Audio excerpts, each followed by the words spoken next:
Hey, what's up guys? Houston here.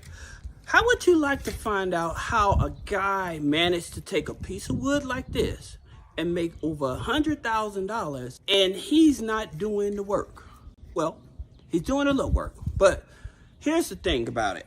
See this piece of wood? Most people think, oh, that's just a piece of wood, don't mean anything. Well, this guy, and I'm actually going to make a YouTube video, and he's going to tell you about his business model, but I wanted to explain to you. So this guy, he approached me, and he says, hey, I'm doing this business. I'm making a lot of money. He said, but I want it to be legit, all right? He said, I want to make this a legit business, all right? So here's the thing about it. He says, I sell wood, right? So he sells like firewood. So he sells firewood. He said, and I want to make it a legit business. He said, so what is it that you can do for me? So he said, but that's all I do. I said, no. I said, that's not all you do. I said, that's all you understand you do. I said, well, what we want to do, one, we're going to structure the business or set up the business, okay? We're going to put it in the right business structure, right? So we're going to set up the business first. Then we're going to choose the right business bank account. All right. So we chose, he's with Chase. All right. So he's with Chase. All right. So since he already has a relationship with Chase, people are like, oh yeah, they give him a lot of, slow down. Now, here's the thing about it. Chase reports to Experian, Equifax, Small Business Financial Exchange. And that information is picked up with Dun and Bradstreet, right? Now, he could have went with Citibank as well as Capital One, right? Because they do the same thing. So that's step two. All right. Now, here's the thing about it. For most people, like I said, he sells firewood. He drives around. He says, hey, you need your tree cut down and stuff like that. He said, and I'll haul away the wood. Well, think about it. I said, well, why do all the work? I said, what you can do, you can find people that that need their trees cut down. I said, then you find somebody else that actually does tree cutting. I said, and then you work out a contract with them. So that way, those people, they cut the tree, right? They cut the tree. And then he comes and he hauls it away. But he goes out and he finds people that needs their trees and stuff trimmed, cut down and stuff like that. And so once they need it cut down, then he resells the wood. He resells this wood that he hasn't paid anything for. He hasn't paid anything for this wood. So he took this wood and he was selling it as firewood.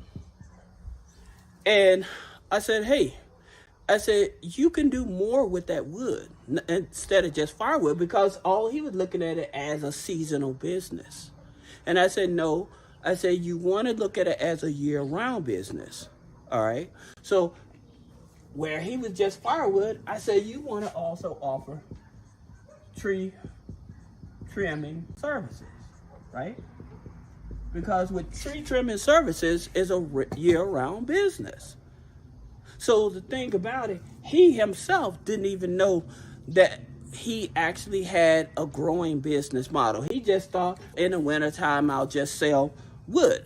But it went beyond that because, again, I explained to him how to not only structure the business. We're going to talk about the funding and stuff in a minute, but just in terms of looking at his business model, so where, yeah, he probably want to get more equipment and stuff to chop up wood and stuff like that. But at the same time, the thing about it, him going out to find a tree service company that cuts down trees, all right, and says, hey, if you let me know, I'll come and get these trees, get this tree. So what he can do as people, again, that want trees off of their property and stuff, he said, hey, I have a tree trimming company. They can come down and they can cut the tree down and stuff like that. And then once they cut the tree down, I'll haul it away, right? This is how this guy is producing $100,000. But again, it goes beyond that. So now he's actually set up as a business, All right. Now that he's set up as a business in the proper business structure with a low risk NAICS code. This is also very important. This is important. So we took him from just selling firewood to a full-on tree trimming service, and he's not doing the work. He's not doing the work. And he's making money. All right. So the clients, they pay the service to get the tree trimming service. So he can charge those guys a lead fee, pay for a lead. So he goes out and find the lead, right? So they pay him for that. Then when they cut the tree down, he comes and get the wood. So he's going to make money off of that as well, right? So he's making multiple ways. Then all of this money that he's making, he's going to deposit into his business bank account. All right. Now, again, one of the things I cannot stress this enough in terms of when to go get funding, where's the best places to go get funding. One of the things, again, I tell people, make sure you set up a PayPal business account. All right. The reason is because with the PayPal business account, you're able to get more funding without looking at your personal credit. No hard pull on your personal credit, okay? So then that's where he would get the loans, working capital, and the business credit card, all right? So that's just one. And like I told him, I said, anybody that wants to pay you, all right? I say, if they're buying wood from you and stuff like that, what you do, you invoice them through the PayPal. So by him invoicing them through the PayPal, all right, that's revenue that's going into PayPal, then transferring it over to the business bank account. This helps build up the business bank rating, right? So now you actually have a revenue coming in. Now, again, most people would think, well, let me go get a business credit card through one of the major banks. You don't want to start there. You want to start on a tier 2 level, all right?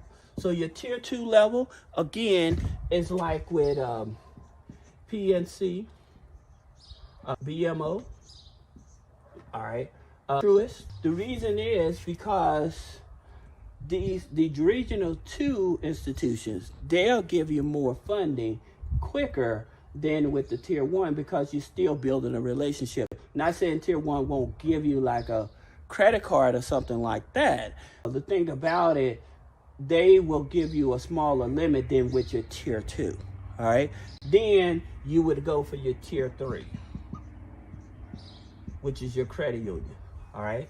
Now, here's something else. You have your tier 4 lenders. All right. And these are like your alternative lenders and stuff. All right. This is like a BHG. Like with BHG, they would give you funding just with a 720 credit score, no revenue in the business. All right. Now you have other tier 4 type of lenders that will give you money through merchant cash advance and stuff like that. Like you have a Fundo. All right. So with Fundo, no credit check, they'll give you up to 10,000, right? So they'll give you up to 10,000 with no credit check and but here's the thing about it. When it comes to these type of lenders, like they want you to be in the gig type of economy, right? In order to get that type of funding. All right. So that's the reason I tell people in terms of where you start at with the structure of your business, with the business bank account, and the right NAICS codes. Those are the 3 main factors in terms of funding and stuff like that. Now, there is other back-end stuff that you may have to think about and stuff. And if you have any questions, you can click the link in the description. Schedule a one-on-one consultation, and we can go over those type of things in order to help you get the funding you need. Now, if you have any question about business bank account, the right business bank account, business credit funding, personal credit funding, removing negative items off of the credit, click the link below. But like I said, this guy, with just this piece of wood, $100,000, and he ain't even doing the work.